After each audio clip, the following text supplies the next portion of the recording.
Et salut à tous, j'espère que vous allez bien. Alors vidéo totalement imprévue, il est quasiment 1h du mat, mais Intel a enfin communiqué sur le gros sujet de la saga de l'été, hein. Il y a bientôt plus d'épisodes que les Feux de l'amour, de référence de vieux. Bref, Intel a enfin parlé un petit peu sur les problèmes d'instabilité, génération 13 et 14. Voyons tout ça, c'est parti.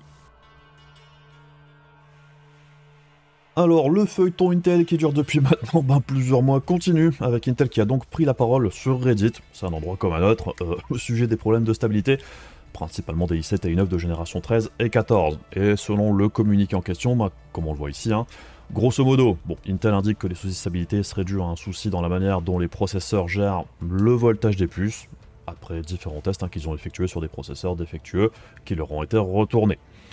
La source du problème devrait être patchée avec un nouveau microcode pour que les processeurs ne rencontrent plus ces soucis d'instabilité. Le microcode en question, il est toujours en phase de validation et donc il devrait arriver pour la mi-août auprès des partenaires si tout se passe bien, puisque c'est pas une date fixe donc ça pourrait changer. Et il faut ensuite aussi que les partenaires déploient le correctif en question, donc ça devrait commencer à arriver si tout se passe bien à partir de la mi-août. Intel est également revenu sur les problèmes d'oxydation dont avait parlé Gamers Nexus dans sa dernière vidéo, dont on avait parlé la dernière fois, et ils indiquent que grosso modo il y avait bien un souci d'oxydation sur certaines séries au début de la génération 13 principalement, et que les problèmes d'oxydation ne sont pas liés directement aux problèmes que rencontrent les processeurs actuellement. Donc c'est un autre problème qui apparemment a été réglé. Mais bon, malgré tout, c'est quand même intéressant de noter qu'il y avait bien un souci au niveau de la fabrication même du processeur, tout du moins au début de la vie de la génération 13, et qu'on n'en avait pas vraiment entendu parler. Donc bon, ça c'est une chose. Intel indique également qu'en cas de problème avec votre matos, il faut bien évidemment les contacter pour pouvoir tenter de régler le problème, ou faire fonctionner votre garantie et procéder à un échange en cas de besoin. Grosso modo, qu'est-ce qu'on peut penser de cette déclaration ? Alors déjà, c'est quand même assez vague. On nous parle de voltage, mais sans vraiment nous communiquer quel est le problème exactement, et surtout, si on peut déjà faire quelque chose à ce sujet, ce qui est plutôt dommage, puisque ça aurait pu permettre de tenter de protéger son matos, par exemple. Vu que le fixe est censé arriver dans environ un mois, ça laisse quand même une période de flottement assez importante, et c'est un mois dans le meilleur des cas.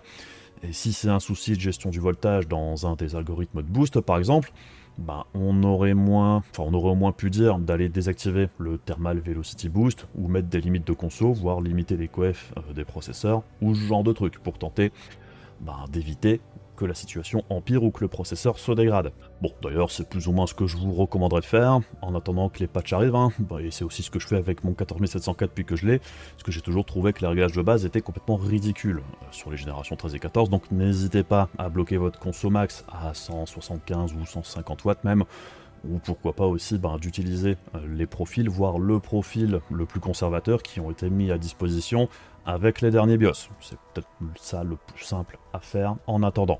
Et c'est plus ou moins la même chose quand les soucis de connecteur 12VH PWR faisaient grand bruit.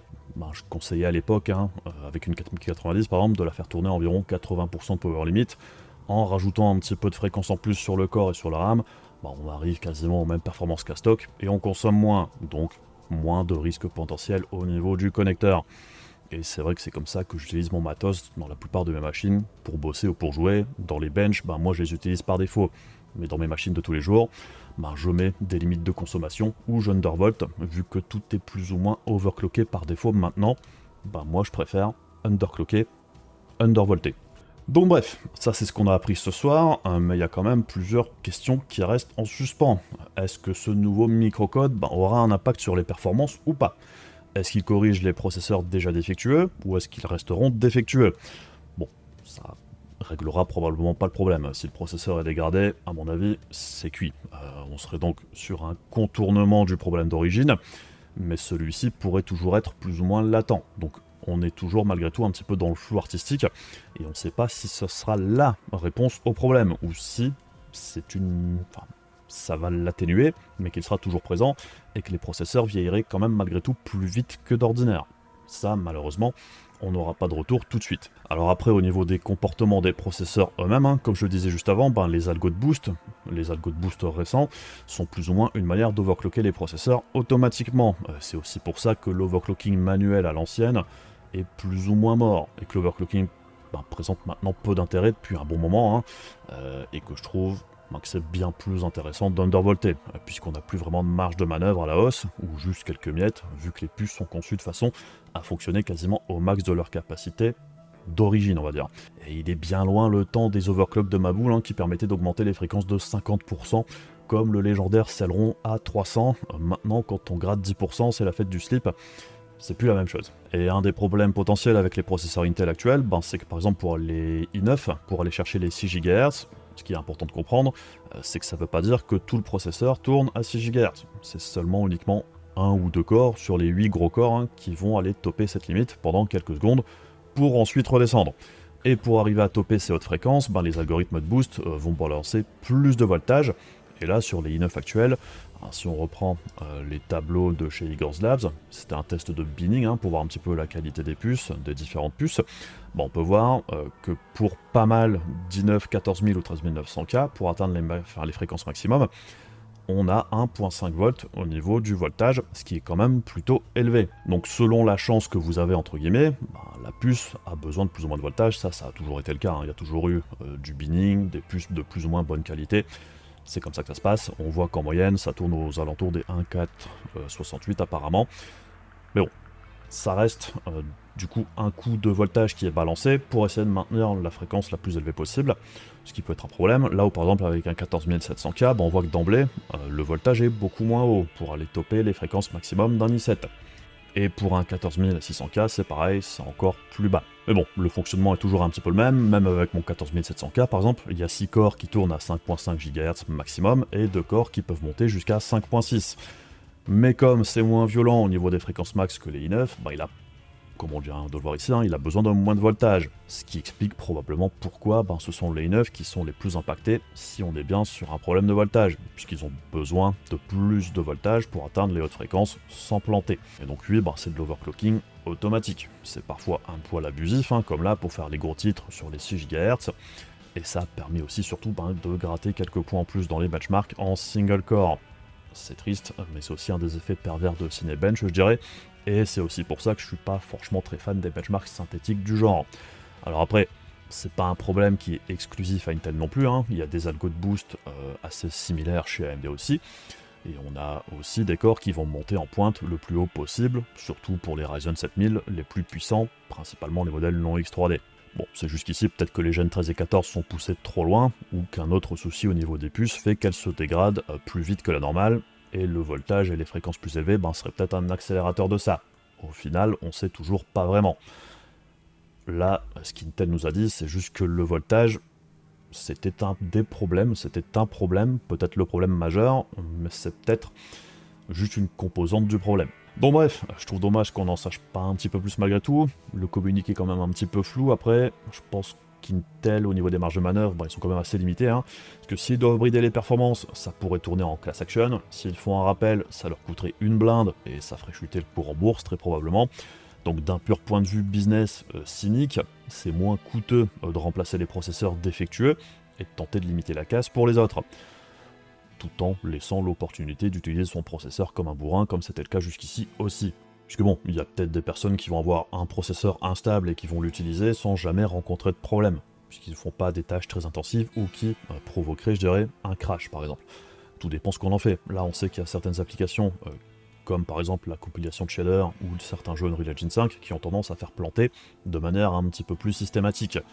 Mais si c'est quelqu'un qui bosse sur certains logiciels qui vont pas, je dirais, déclencher une panne, ils auront peut-être jamais de problème. Donc c'est vrai que pour Intel, l'un dans l'autre, je dirais procéder de la sorte, sans faire, je dirais, de gros rappels ou quoi que ce soit, c'est probablement plus dans leur intérêt.